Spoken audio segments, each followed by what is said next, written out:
Hi guys. Welcome back to the Consistency Code. Episode 12. 12. I was gonna say 11. Episode 12. 3 months of us yapping already. Oh, she's counting. Actually, today I found a throwback photo from our show in June last year together, and we're side by side. And it was an accidental picture taken by like somebody else. Small world. It Cute. was Love cute. that. Yeah, we didn't actually know each other at the time, but The look where world just our worlds just our collided. worlds collided. Love Yeah, story. episode 12. This is gonna be a good little educational pod as well as some mythbusters for you guys. Is that what it's called? Mythbusters? Yeah, yeah, Okay. Mythbusters. Yeah, I feel like this is a really important topic because we'll get into it and you'll hear why this is an important topic. But yeah, lots of people do blame their hormones for lack of results. Yes. So we're gonna unpack that and explain why. Sure, maybe your hormones do have an impact and like an effect to some extent, but they aren't the end all be all. Exactly. So, yeah. Yeah, so as we go through this, we're gonna honestly just show you guys how your hormones are not the reason that you're stuck 90% of the time. We do have the rare, medical situations where your hormones are affected and so much more goes into play though, where you can see people who genuinely cannot lose weight, whether it be the medication that they have to be on or this and so it's like it's a very wide range of things, but we're gonna break it down one by one, and we're gonna get into all the good stuff like PCOS, what else? Menopause, yeah, all that good There's stuff. lots Yeah, of conditions that can affect your hormones, but ultimately, they're never a reason to hold you back. And yeah, like I said, they aren't the end all be all. And I know that a lot of people do blame their hormones because it's an easy scapegoat, right? Like it's easy just to say, it's my hormones that are holding me back. My hormones are the reason that I can't make any progress. My hormones are the reason that this approach doesn't work for me. And I feel like the word hormones, it's a very hot topic on social yeah. media too. But what even are our hormones? Like when you toss around the word hormones, what are you actually referring to? What do you like, do you know what you're talking about? Like when you say, "Oh, it's my hormones," are you talking about your sex hormones like progesterone and estrogen? Are you talking about cortisol? Maybe you have high cortisol. Are you talking about your thyroid hormones? Like, The hot one when it comes to hormones is thyroid and what's the other one? Sorry. You just said it. I'm losing cortisol? it. Yes, those two are like the hot front screen topics, whether it be my thyroid is down regulating. And I My look at the video. metabolism, I have a bad metabolism. Like, Yeah, and I'm watching this and I'm like the sentences that the words are put in don't make sense, you know what I mean? So that's how like you can kind of catch it and say this is repeated from an influencer that spread this information. And you can tell which is it's sad because I don't blame people. If that's what you see and that's what they relate it to your situation, I would believe it too at that point. 100%. And then there's all of these like trends on social media too that we see that are like quote unquote like hormone resets or like this is everything I eat in a day to support my hormones. And Yes, that's a big one. okay, yes, like there's certain foods that are richer in certain micronutrients that Yeah. can be supportive of your hormones, but ultimately you're not gonna like you can't out eat your hormones. Like And it's the weirdest foods. I'll send you some videos later, and it's people eating ingredients, not even meals, ingredients saying an onion helps this and will do this. I drink water that has, it's some, this, there's what's a crazy certain, to me is that people will go to those lengths to yeah, eat diabolical foods like that, yet they won't just follow a simple workout and nutrition plan. or a simple blood work panel. Get Yeah, that done, that would be a and good place to start. Yeah, I yeah, will just because say that, guys. If you feel like it's your hormones holding you back, like go get your blood work done and have somebody who is a professional and knowledgeable in the field to review your blood work. And oftentimes, this is going to be a hot take, but that's not your doctor. Nope. For like 98% of the time, doctors don't actually know how to review blood work and give you what you need to hear in terms of weight loss. They're gonna prescribe the easiest, most conventional band-aid to fix your problems rather than actually getting to the root of the solution. But that's a 100. whole nother topic in and of itself. Doctors, like the medical, we're gonna talk about that in depth next time because I got a lot to say about doctors and naturopaths too, but next episode or Yep. something. Yes. Maybe. Yeah. 100%. 100%. Yeah. Okay, so let's get right into it. We're going to unpack and discuss insulin. We're going to talk about thyroid. We're going to talk about your sex hormones and cortisol. So, starting off with insulin, what even is insulin? Like when we talk about insulin, Uh-huh. and how I'm sure you've heard before, like, oh, insulin makes you fat. Well, do we even know what insulin is? So, what it actually does is it regulates your blood sugar. Mhm. Insulin, think of it as like the shuttle. Insulin is like the bus that transports blood sugar either into your muscle or into fat storage. And the misconception is that insulin is making you fat, but in reality, it's your overconsumption of calories because basically there's a certain amount, a certain threshold within your muscle cells that can hold insulin. So once that store becomes full, once that storage container becomes full, then your body has no choice but to store insulin as fat rather than muscle. So essentially, the more body fat you have on you, the more you're going to store insulin as fat rather than as muscle because your insulin sensitivity just becomes lower and lower the higher your body fat percentage is. Mhm. And we could go down a rabbit hole with that into like diabetes and how type 2 diabetes comes on and all of that. But again, that's a hot, in depth topic for another time. But yeah, essentially, insulin regulates your blood sugar. Insulin itself is not making you fat, it's just your overconsumption of calories. Insulin responds to how many calories you're consuming. It's not like overriding all of the systems and functions in your body. Mhm. Does that make sense? Does. But that's a good one because again, it's something that people do use as a scapegoat a lot of the times too because of what we're taught. Me, I'll use that as an example about what 5 years ago, I would think what you just said, the complete opposite of it, right? So because of the information out there, I would think, okay, well, it's not me that's in a surplus without knowing it. I'm just gonna think it's insulin, Hmm. insulin. Yeah, well, and No, literally, and that's why, like, oh my gosh, I hear all the time, especially on my Starbucks videos that I post, people are like, oh, well, that's still got 10 grams of sugar in it, like, that can't be good for you. I'm not gonna drink that. That still has like 8 grams of sugar. Like, I can't have any sugar because mm. sugar is making me fat. Sugar is bad for you. Sugar is the enemy. I'm gonna be honest with you. I don't remember the last time I counted sugar. Me Do you? neither. I don't know what.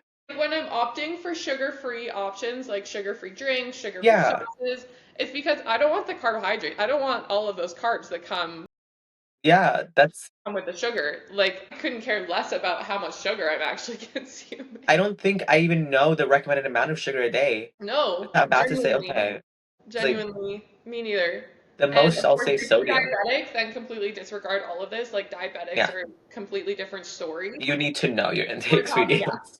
Yeah, yeah. but we're talking to the general population who is not diabetic and does not need to regulate their blood sugar. Exactly, exactly. Um, our other one is going to be cortisol. So this is a very popular one that we've heard 25. I still see it on my feed, and it's cortisol face or cortisol Cortisol belly. belly. Like I'm puffed up because my cortisol is so high. Okay, I'm so holding cortisol weight. It's not fat, guys. It's just it's cortisol weight. cortisol. It's just cortisol. I'm like, oh, I don't. But I refrain from saying anything because like not what is it? Not my circus, not my monkeys. Like it's just it's one person cannot make that much of a difference when 99% of the consumption of media is completely different. And I don't even know how this started. I honestly do not know the root of when this first began. Do you? I don't know, but again, it's just a social media hot topic, right? Like somebody started Great. Those throwing are around always the good. word cortisol and then Yeah. Those are it always blew perfect. up. But we'll hear a lot of that. And cortisol, what it is it's a stress hormone. Okay. And so it's usually taken and twisted to make it seem like, okay, since my cortisol is high, my body's going to be out of whack. My hormones are out of whack. So that's why I'm gaining weight or I'm puffy or this and that, which there are things that go hand in hand. When your stress is high, your hunger is going to go up.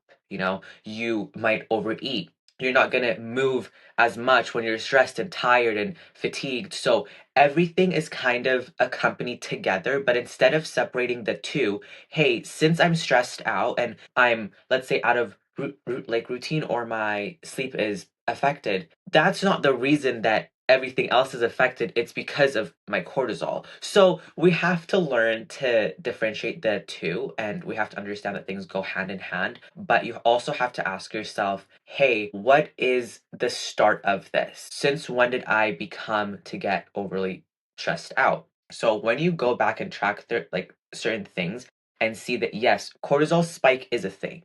It is, but it's not a thing in the sense that we've made it in 2026, which is the end all be all to your body's out of whack functions. That's why I really am heavy on blood work because that will tell you more than a girl on Instagram telling you to drink onion juice to clear up your puffiness on your face.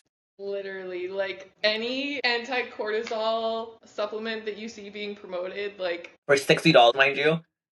Mm, not a thing. Not a thing. Scam, red flag. Like, if you have high cortisol, like Rutha just said, look at your habits. Like, break down, okay, what does my day to day look like? What does my sleep look like? Am I sleeping well? Am I getting enough rest and recovery? Because I can guarantee you that there's something in your day to day routine that is causing that high yeah, cortisol. And yeah. there's no supplement you can take that's going to override that. And And I'll like, say if you are getting your blood work done as well, let's look at like the factors that could be impacting your cortisol, right? For example, um, heavy exercise, high intensity workouts, strength training, all of that is going to drive your cortisol up. And that's not a bad thing. Like, of course, the body's natural response to exercise is going to be increasing cortisol because that's a stressor on the body. Like, we're not supposed to be like tearing our muscle tissues apart. Like, they have to repair themselves. That's going to drive cortisol up. That's a natural response. yeah, But if you're getting your blood work done after 3 days of heavy consecutive training, yes, of course, your cortisol is going to be a bit elevated. So if you do plan on getting blood work done, just plan in advance for that. Take a couple days off the gym, off of working out, um, and make sure you're eating like regular food, not going out for like crazy cheat meals that may drive your cortisol up as well. Because yes, digestion is going to drive cortisol up. If you're going for a heavy cheat meal, it's going to be harder on your digestion. So it's going to drive cortisol up. So just be mindful of all of that before you go get your blood work done as well. exactly. Make sure you get a good sleep before you get your blood work done, because if you have a shit sleep and then go get your blood work done, yeah, your cortisol is probably going to be up. So there's just so many factors that go into Yeah, cortisol, right? But yeah, sleep is a really, really important one. And they say that sleep is the number one PD, the number one drug for a reason, because it is. If you're not sleeping properly, you're not recovering properly. And that's when we start to see, yes, higher cortisol and more inflammation on the body, poor mhm, digestion, irregular bowel movements, like all of it, elevated liver enzymes, like not making progress. Yeah, because you're not sleeping well, you're not recovering. So, yes, your cortisol is going to go up. exactly. So it's not that like cortisol itself is like causing more belly fat gain or whatever. It's that you're just not recovering properly, and that's causing more inflammation. Yeah, And beautifully then said. another result of high cortisol is going to be elevated hunger. So if your cortisol is elevated, if you're not sleeping well, yes, your hunger is going to be elevated. And guess what happens? You're going to eat more. And that's going to put you into a calorie surplus, and that's going to cause the fat gain. So it's a whole domino effect. That's It's not cortisol that's directly causing fat exactly. gain. You're probably overeating, undersleeping, and not moving as much as you should be. Exactly. Because what happens when you're stressed or tired? You're probably going to chill. You're probably not going to go work out. You're probably not going to get your cardio done. Exactly. Yeah. Speaking for the general population, not necessarily bodybuilders. Yeah. It's all a hand in hand. Yeah, yeah. Okay, moving on to everyone's favorite female hormones, Yes, ma'am. estrogen and progesterone. So these are the two main female sex hormones. There is, of course, testosterone as well, but that one is, of course, also a male hormone. But estrogen and progesterone and testosterone, they're all going to fluctuate throughout the female cycle. Depending on the time of the month, they're going to fluctuate, they're going to shift across your cycle. As these hormones shift, they're impacting your appetite as well. They're impacting your energy. They're impacting how much water you're holding on your body. They're impacting how you feel, how you look at yourself. We've all heard about during the luteal phase, like we feel like we have the luteal phase uglies, like we don't look at ourselves the same. We feel thicker, we feel like we're fatter, we feel Yeah. under energized, we just don't want to do anything. Like focus and attention is hard. And this is all a result of your hormones, your female sex hormones fluctuating depending on the cycle. So, men, if you're listening to this, just get out of here. It doesn't apply to you. But this is why we sometimes see scale fluctuations as well during our cycles, depending on where you're at in your cycle. It's because of these hormone fluctuations. And then I know we've all heard about period cravings. When you're menstruating, you have all of these crazy cravings. While this isn't like it's not necessarily, oh, my cravings just go up when I'm on my period, it's literally a direct result of estrogen and progesterone fluctuating Yeah. and your hunger going up. I Does that eat make a lot sense? of red meat during my period, actually. A steak has never tasted better. That's my one Literally, thing. yeah, and that also is in relation to your iron and ferritin levels fluctuating. So everything literally is like a piece of the puzzle, right? But That's also a big one on social media is when everything is tied back to I call this like we all know about the pink tax, right? Everything that has anything to do with women's fitness, health, like it's just 10 times men's topics because there's a lot more to sell because women do consume a lot more compared to men, especially when it comes to health and wellness because we do want the best for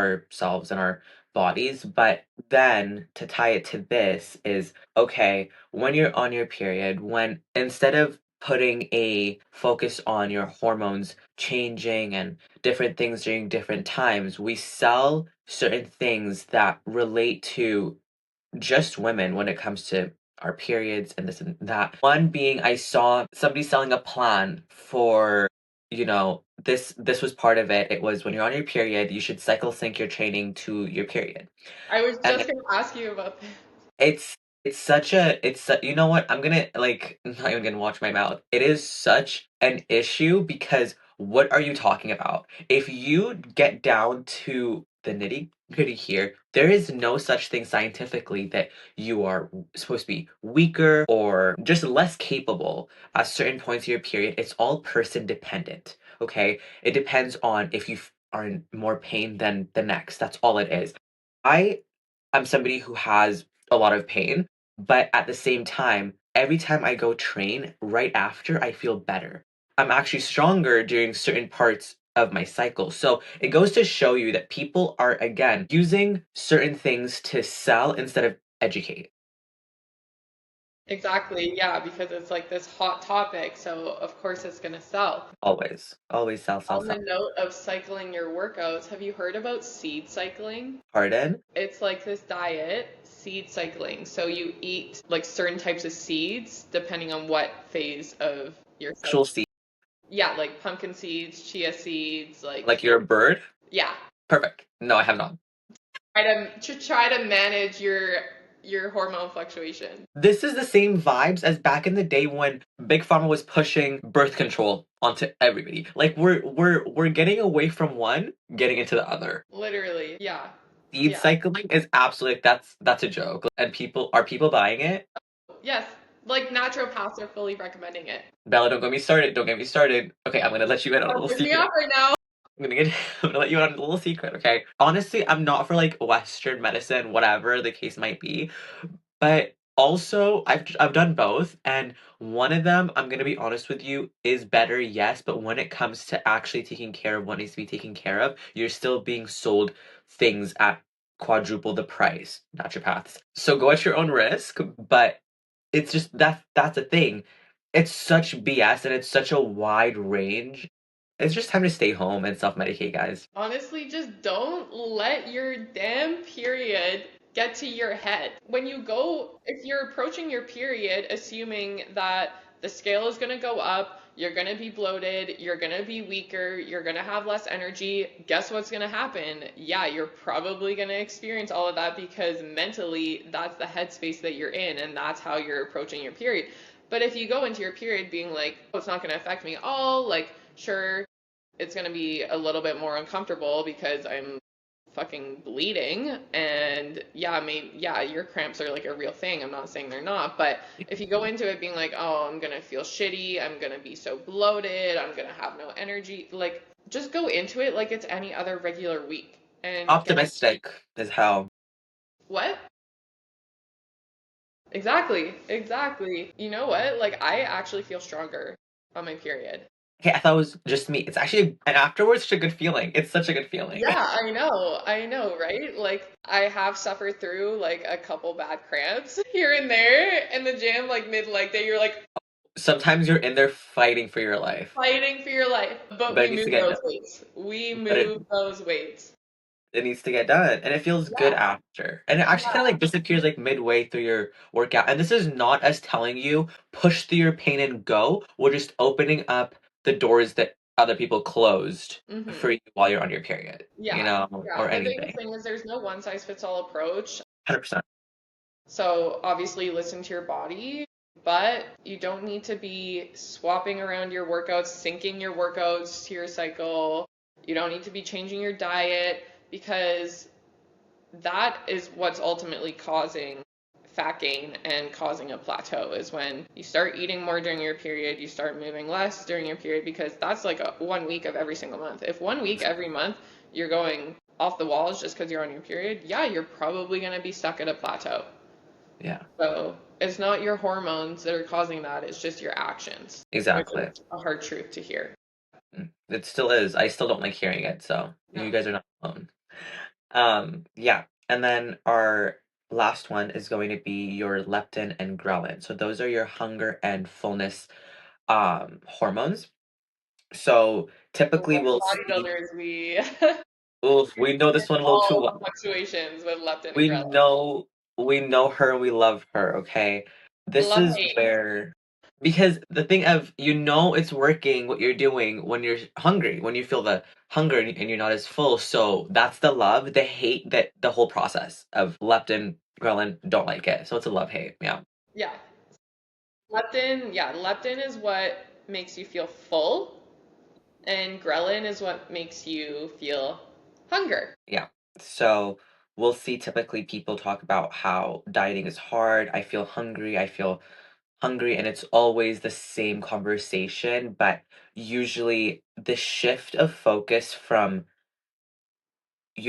every time that I diet, I'm starving, and that's kind of the point. Not I don't want to say starving because I feel like that's sending like the wrong message, but feeling hunger as a whole is not a bad thing, especially as you're dieting, because what happens is your hunger is higher, your fullness is lower, so it's just an expected thing because again, we have those hormones for a reason, right? But as time goes on and you're in your deficit or a deep, deep prep, you'll understand that what you're doing is working when those hormones are working properly, which is reacting to the situation that your body's currently in. We'll always tell athletes or just lifestyle too, when you're getting hungrier as time passes deeper into your deficit, and it's just like 2 months have gone by, it's not going to feel like the beginning because what you're doing is working, and the result of that is usually going to be the feeling of hunger. hmm Or actually, sometimes the opposite, because so when you get deep into a diet, yes, you're going to be really, really hungry. But at the first stages of being in a deficit, your body is actually going to adapt Mhm. and it's going You to have to down just regulate your hunger. And this is why after like sustained periods of under eating, you probably may not feel hungry because your body has just adapted to the amount of calories that you're consuming. And so that's when we hear people say, "Oh, well, yeah, I'm eating 1,200 calories, but like I'm not hungry. I'm not hungry. I don't want to eat more. Well, that's probably because you've been under eating for so long and your body has now adapted to that That's the calorie situation. Yeah. consumption. So it's just not producing the amount of ghrelin that it should be. Yeah, yeah. And with this, the same conversation starts with, sorry, not the same thing, because again, like you mentioned at the beginning, it's always going to be different compared to how it is towards your end of your any dieting phase. You're not going to be at, I've never heard of anybody who went through a very deep deficit or the ends of a deficit and they say, I'm actually not that hungry. And there's circumstances where for bodybuilders, but I wouldn't say a deficit because if they're feeding into a show, like that's a very different situation because then you're not hungry because you're eating. You know what I mean? But Well, that's another conversation in itself because when we start eating going into a show after like quote unquote starving ourselves, you're burning through it. you burn through it really quickly and your body is basically saying, "Thank you so much for finally feeding me again. We're going to produce more ghrelin To do it because again. we want more food. We want all of the food." And then yeah, you're this is when you hear us say like our hunger hormones are just like out the window because we feel so incredibly hungry all the time, impossible to get full. Rude. And that's another conversations also post show is like the same Yeah. thing happens and you're this time you are actually eating to the point where you should be full, but since your hormones are so out of whack, this one is when they're actually out of whack, okay? Is Yeah. when you're eating and you just still feel hungry, your ghrelin and leptin have to balance out post show for you not to feel like that again. That's when people say black hole, that feeling of just eating and that pit is not getting full. So then self control comes in and so on, and you're still hungry, but you should be full. It's an up and down. Yep, yep, 100%. And this is where, like, this is what happens during binge episodes as well. When you start giving your body, like, all of these calories after restriction, it's like, holy crap, like, yes, thank you so much for feeding me. Keep feeding me more, more, more, more, more. That's your ghrelin talking. Your ghrelin is just so elevated, and yeah, your hunger hormones are not regulated. So, this is when it's so important that the mental overrides your physical feelings. Yeah. So, what's the things that are actually, if we move away from the topic of, hormones are the end all be all to my situation and why I'm not losing weight, we need to also look at the flip side of this, where it's what are your habits that are genuinely affecting your weight loss or whatever? It's going to be the lack of movement, the fact that you're not in a deficit, or you're inconsistent. Weekends you're a different person, weekdays you're the opposite. There's so much, and we need to talk about the scale too. There's so much that goes into it that when Bella said, like, with the binge cycles too, that's another thing where you'll go a week where you're perfect, let's say perfect, you're on plan, whatever that might look like, but then you step on your scale on the Friday that you're weighing yourself and you're up three pounds. But when you weigh yourself, and this is why I don't usually like weighing myself once a week only, because so many things can come into play the day before you weigh yourself. If you had more sodium, water, it really just depends. And then that 3 pounds on there makes you freak out, and you're like, well, this is useless. I'm gonna go balls to the wall and eat everything because I'm so upset, right?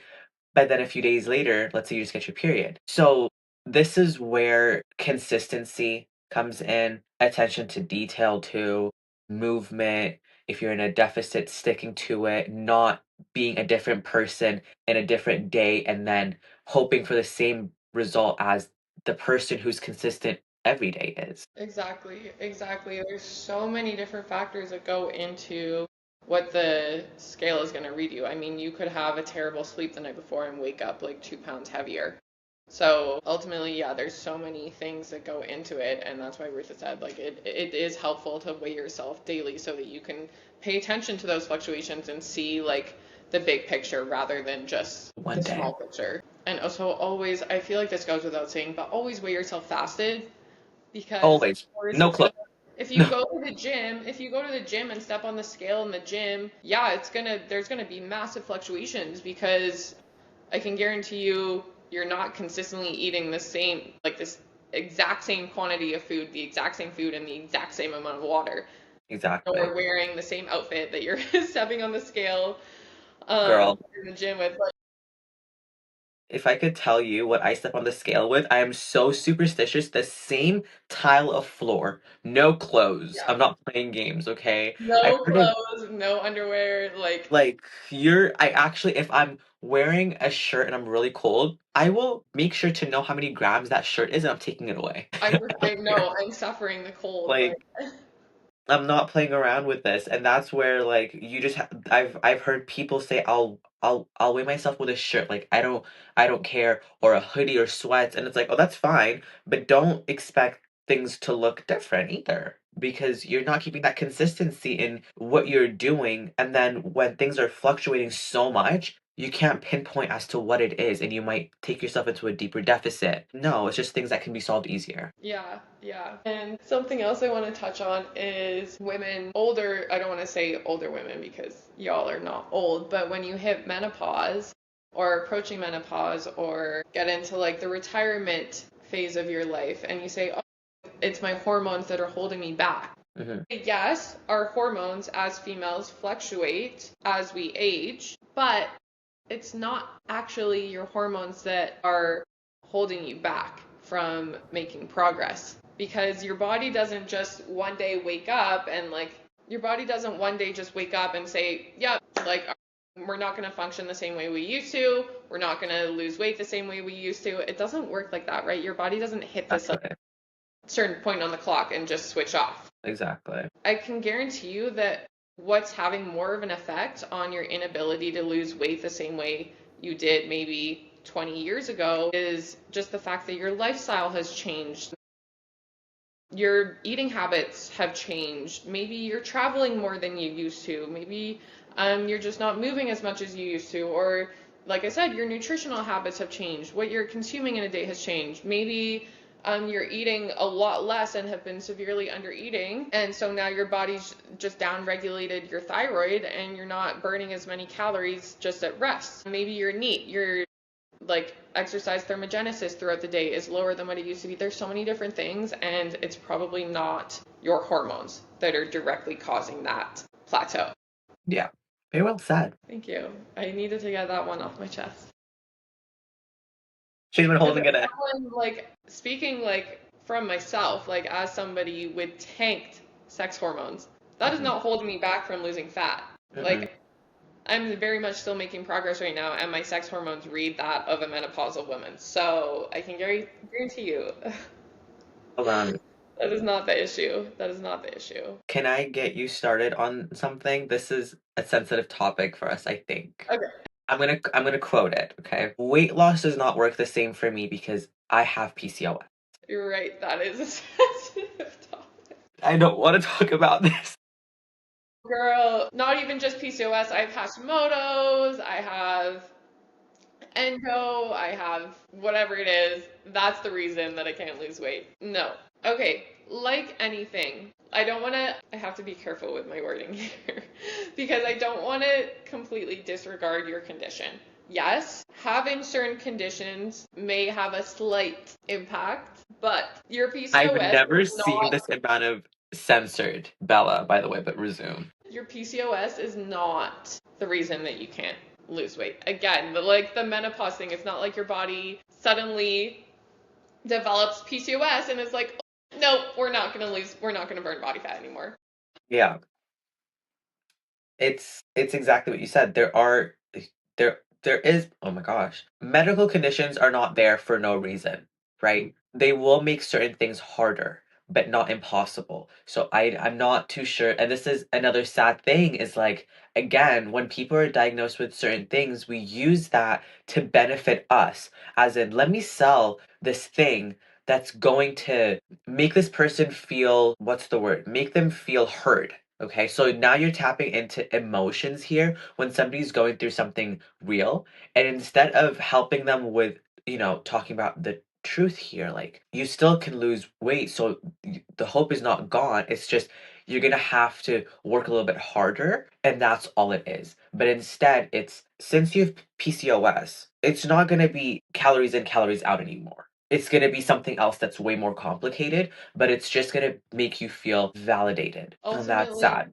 yeah, it's just easy to completely blame that condition for your lack of results. But in reality, yes, okay, it has some kind of effect to an extent, but that's not making it impossible for you to lose weight. So, same thing with thyroid conditions. Doctors are so fast to hand out thyroid medication, and ultimately, that's just a band aid solution to the thyroid issues that have developed as a result of your poor eating habits. Yeah.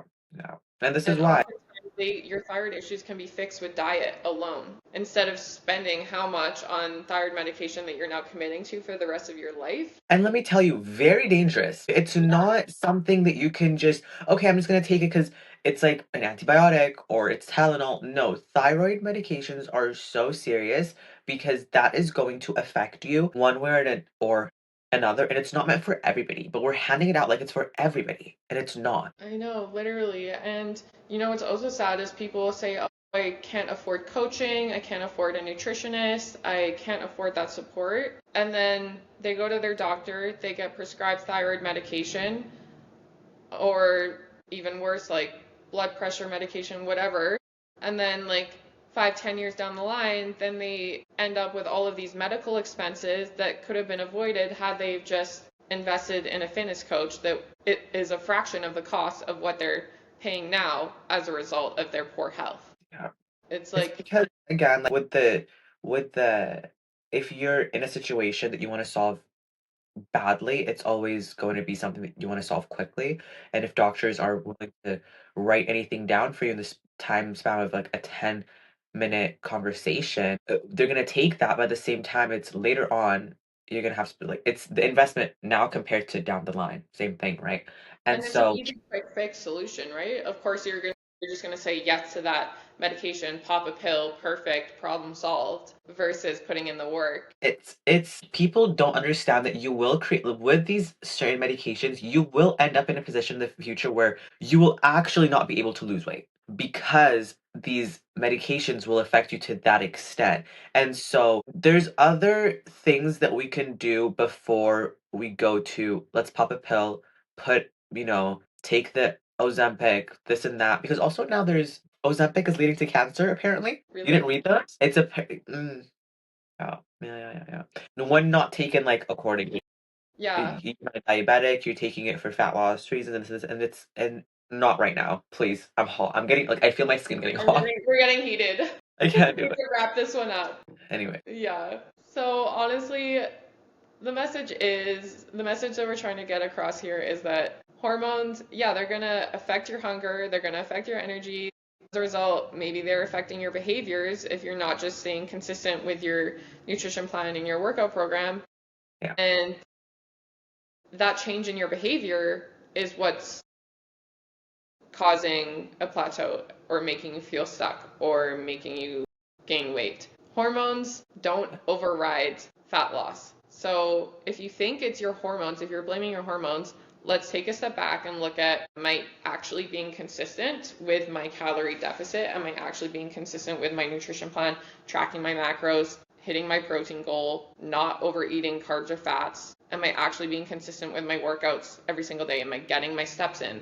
Am I actually being consistent with my gallon of water every single day? Like, am I drinking enough water? Just for me, I felt that a little bit. Go on, sorry. Am I sleeping consistently, like 7 to 8 hours every night? Am I giving my body the rest and recovery that it needs? Am I overdoing cardio? Am I doing too many HIIT workouts? Am I going to Orange Theory too much or hot Pilates, whatever it is that may be driving your stress up? Like, there's so many different things, and like cortisol inherently isn't bad.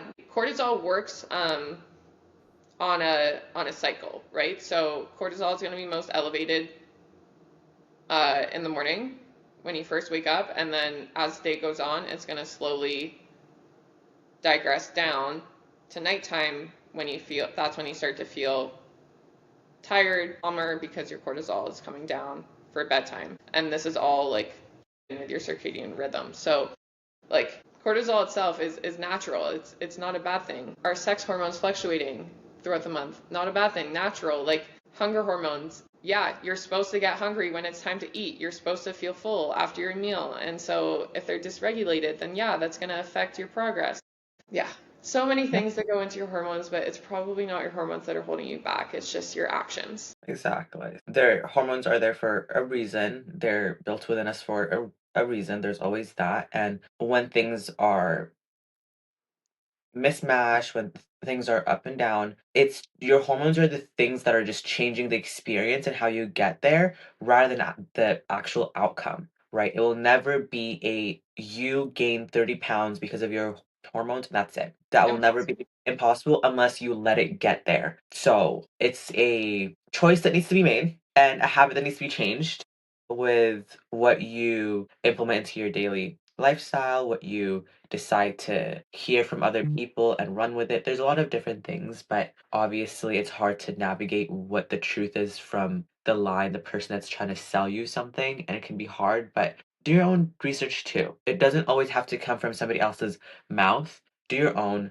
research, and there's some good stuff out there. So, yeah. Exactly.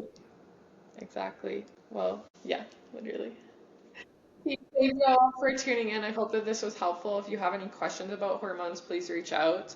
Please do your research and you do your due diligence. Don't fall for all the hormone gimmicky supplements. Zone to it. Zone to it. Not worth it. But again, thank you for tuning in, and we will talk to you all next week. Bye.